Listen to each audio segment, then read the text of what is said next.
In 2002, a mysterious case unfolded in Jeonju, South Korea, when a woman reported her sister, Eun Kyung, missing to the police.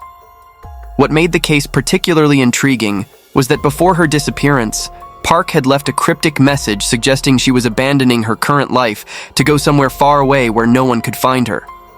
Initially, the police treated it as a typical runaway case. However, as their investigation deepened, they uncovered increasingly disturbing details, especially concerning the involvement of a mysterious fortune teller. Born in the early 1980s in Jeonju, Eun Kyung had led a relatively peaceful life until her marriage ended in divorce at age 30. After that, she chose to live independently, maintaining minimal contact with her family except for occasional phone calls to check on her mother. She had one brother and two sisters. Park was notably private, maintaining virtually no social media presence or public photos of herself. To establish financial independence, Park opened an indoor golf training facility. Thanks to the growing popularity of golf in South Korea, her business proved quite successful.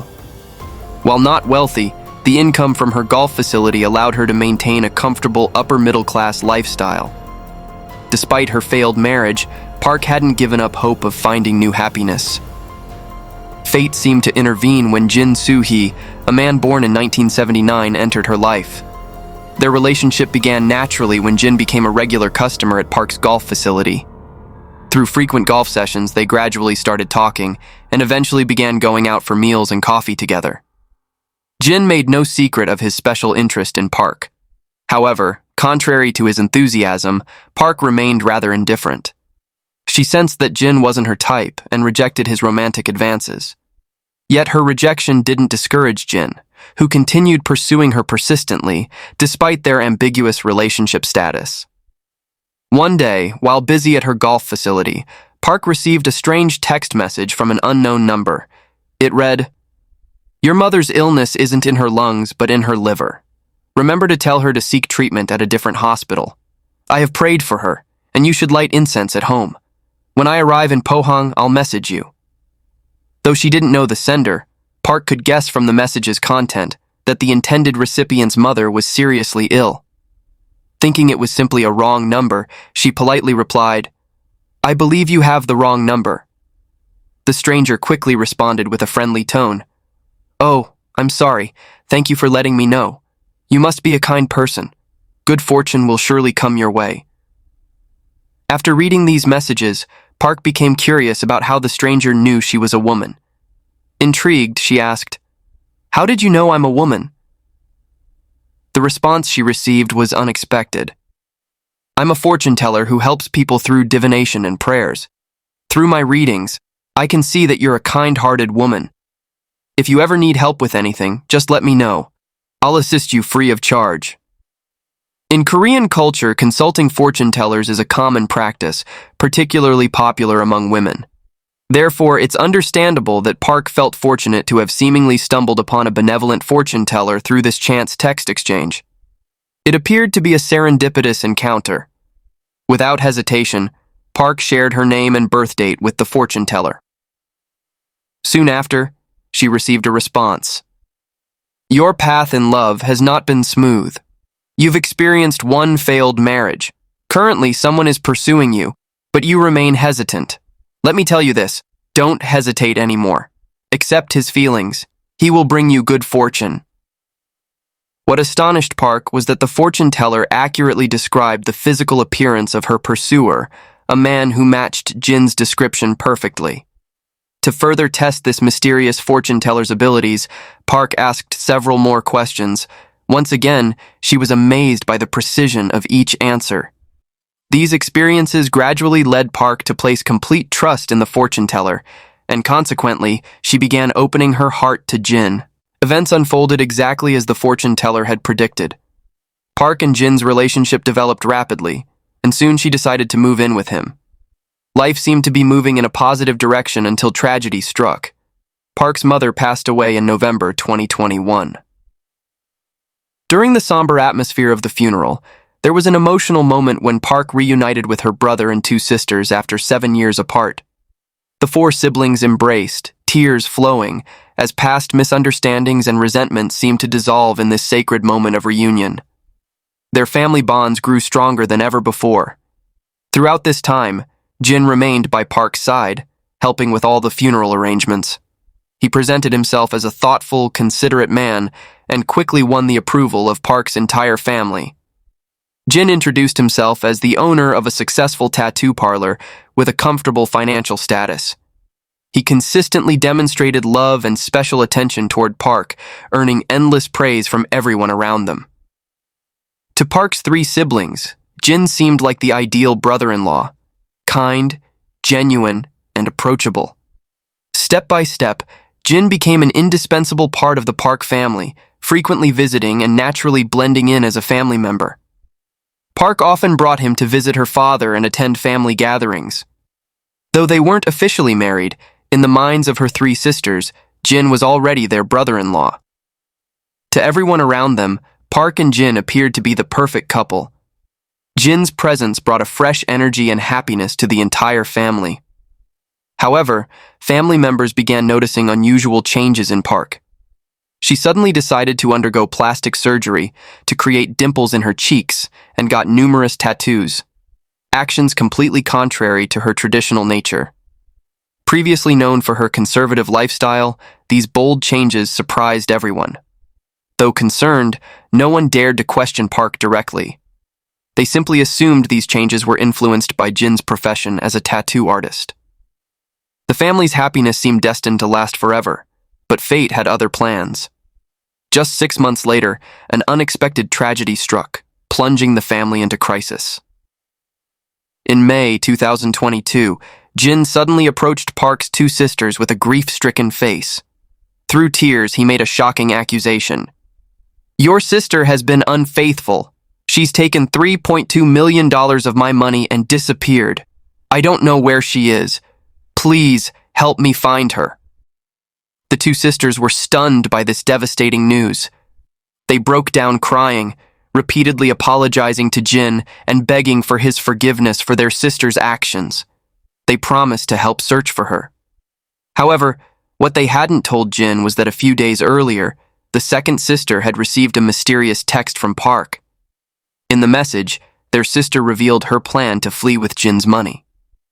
The text read, "I've decided to leave and take brother-in-law's money.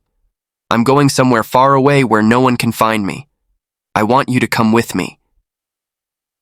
Shocked by this mysterious message, the sister quickly replied, "Where are you?"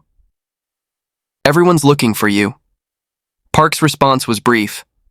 "I'm in Yeosu with another man. I'm not coming back." After this message, Park seemed to vanish completely, leaving no trace of communication. Deeply concerned for their sister's safety, the two sisters discussed the situation and decided to contact the police. However, when Jin heard about this plan, he strongly objected, saying, "I don't want to make this public. I just want to find her and bring her back." Jin's strange reaction raised suspicions in Park's brother-in-law's mind. How could someone remain so calm after losing $3.2 million? More notably, Jin didn't seem concerned about Park's safety at all. These suspicious circumstances prompted the second sister, following her husband's advice, to report the case to the police. At the station, she provided a detailed account of her sister's relationship with Jin Su-hee to the investigators. Immediately after receiving the report, police contacted Jin Su-hee for questioning. However, an unexpected development occurred.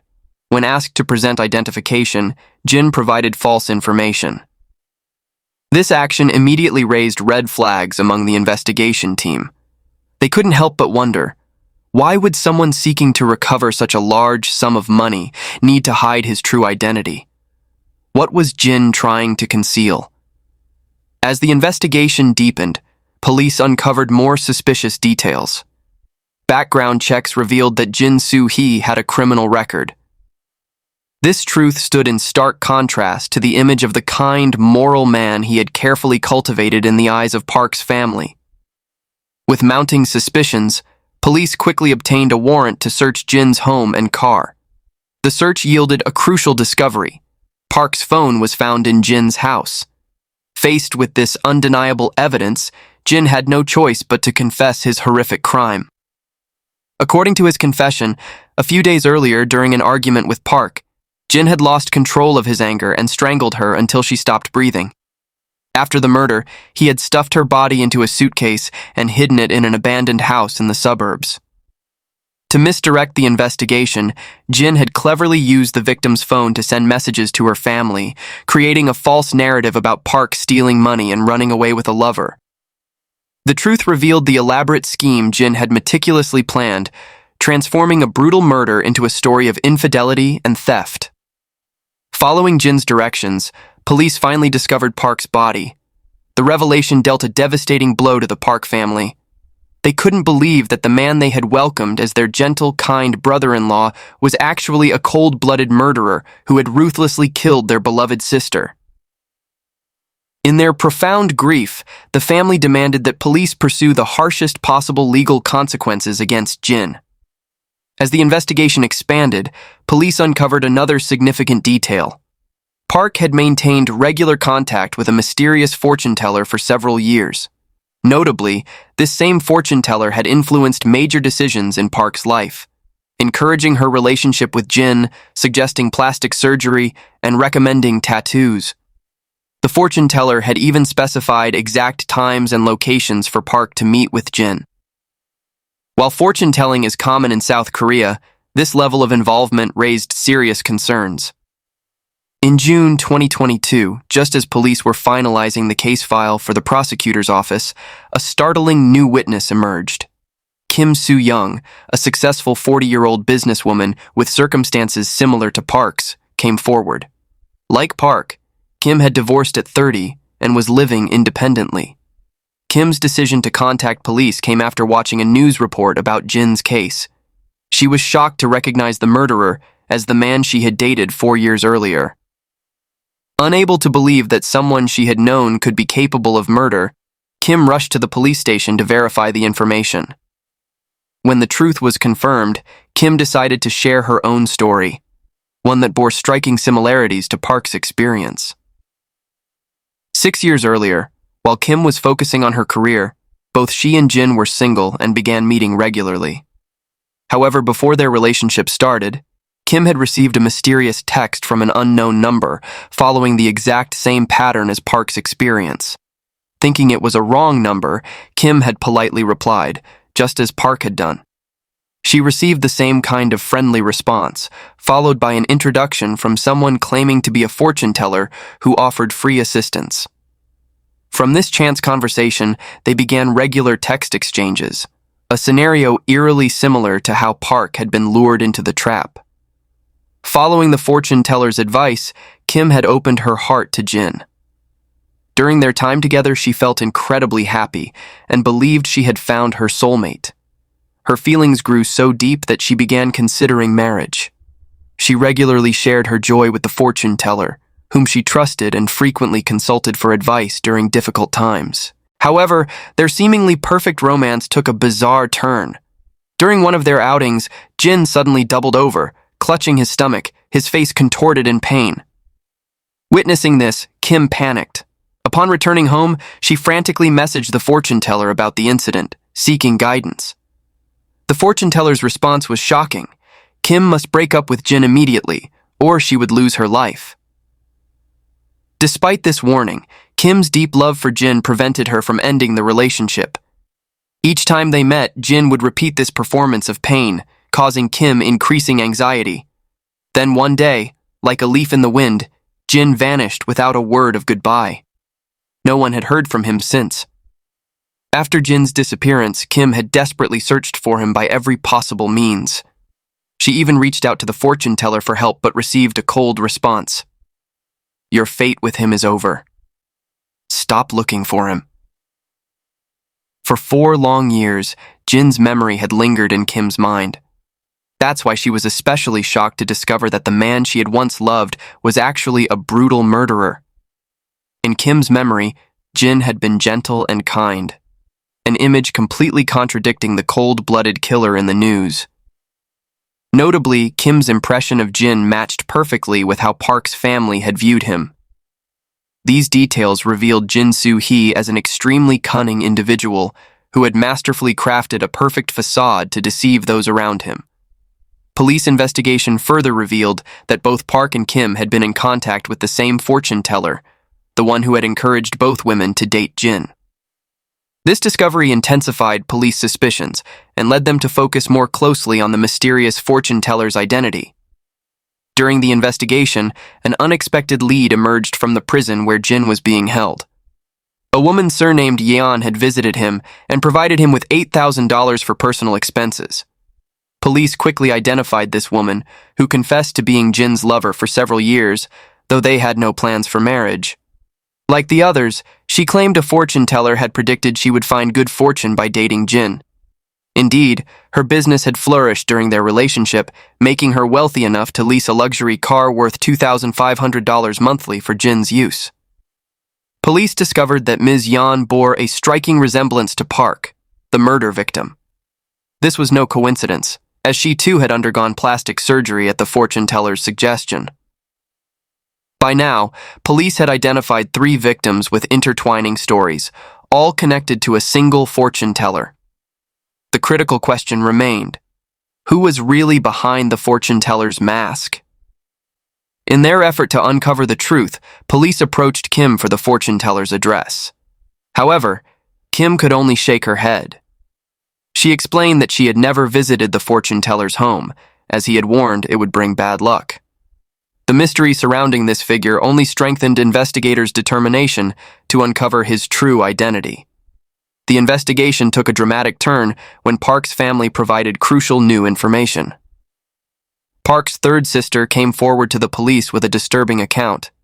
She revealed that she too had been in contact with a fortune teller months earlier and had regularly exchanged messages with him. Most alarmingly, just weeks before Park's murder, the fortune teller had made an ominous suggestion. She should divorce her husband and move in with Jin to receive good fortune. The fortune teller had even threatened that if she didn't comply, her husband would die. These menacing prophecies had thrown her into such emotional turmoil that she had contemplated suicide. Through analysis of telecommunications data, police made a startling discovery. Park had been using 2 different phone numbers. While one was known to everyone, the other was completely new to the investigation. Curiously, the call history on this second phone showed only calls to Park's original number.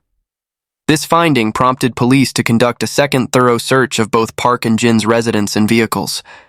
During the search, they found the second phone with its new number in the couple's home. Most significantly, they discovered a message sent to Park on the day of her disappearance. The message read, "Buy 2 large suitcases, then go to sleep and sleep deeply. In your dream, you will see Buddha and your mother. When you wake up, you will find lots of money in the 2 suitcases." This mysterious message undoubtedly came from the fortune teller. While investigating the fortune teller's phone numbers, police made a breakthrough discovery. All the numbers were connected to customers who had visited Jin's tattoo parlor. Faced with overwhelming evidence, Jin Su-hee finally confessed that he had been the fortune teller in all 3 women's stories. He had cleverly exploited his position as a tattoo parlor owner to collect personal information from his customers. Using this information, he registered multiple phone numbers, creating a perfect cover for his fake fortune teller persona. Under the guise of a fortune teller, Jin had skillfully manipulated the psychology of vulnerable single women. He not only deceived them emotionally and financially, but also satisfied his own dark desires. This revealed a meticulously planned scheme, demonstrating the nature of a calculating and cruel con artist. The investigation continued to yield new findings when police discovered compromising photos of 2 other women on Jin's computer. Despite being confronted with this evidence, he stubbornly maintained his silence, refusing to reveal any information about these victims' identities. When questioned about his motive for killing Park Eun Kyung, Jin tried to claim it was an unplanned accident. However, police quickly dismissed this explanation with compelling evidence. The key proof lay in the 2 suitcases found at the crime scene. They perfectly matched the instructions Jin had given Park in his role as the fortune teller before the murder. The Park family was outraged by Jin's horrific crimes. They proposed a terrifying theory about his motives: that killing Park wasn't just murder, but part of a scheme to gain control over her younger sister. This suspicion gained credibility considering how Jin had forced his girlfriend, Ms. Yan, to undergo plastic surgery to look exactly like Park. He may have planned to use this physical similarity to continue deceiving people and cover up his crime. Jin clearly understood that only after Park's disappearance would her sister be willing to move in with him without suspicion. In November 2022, after trial proceedings, the court sentenced Jin Su-hee to life imprisonment for his crimes. However, he immediately appealed the verdict. In February 2023, the appeals court reduced his sentence to 35 years in prison, with the additional requirement that he wear an electronic monitoring device for 15 years after his release. This new ruling sparked intense protests from the victim's family. In their grief and anger, they argued that 35 years was far too lenient for Jin's horrific crimes. To them, someone who had meticulously planned, deceived, and brutally murdered their loved one deserved a much harsher sentence. In this case, Jin Su-hee had exploited the kindness and trust of women to execute his sophisticated fraud. He skillfully manipulated his victims' vulnerabilities and compassion, leading them into his trap without their awareness. His method of deception was so sophisticated that even cautious and vigilant individuals would have struggled to detect it. Perhaps most disturbing was how, even after recognizing the true nature of their deceiver, many victims remained psychologically entrapped, with some even continuing to provide financial support to Jin after his imprisonment. This clearly demonstrated the frightening power of psychological manipulation. Jin Su-hee's actions revealed the dangerous nature of sophisticated fraud and the cruelty of exploiting people's trust. So the question is a 35-year prison sentence really fair and enough to pay for the crimes he committed? What do you think about this case? Please share in the comments below. Thank you for watching and see you in the next videos.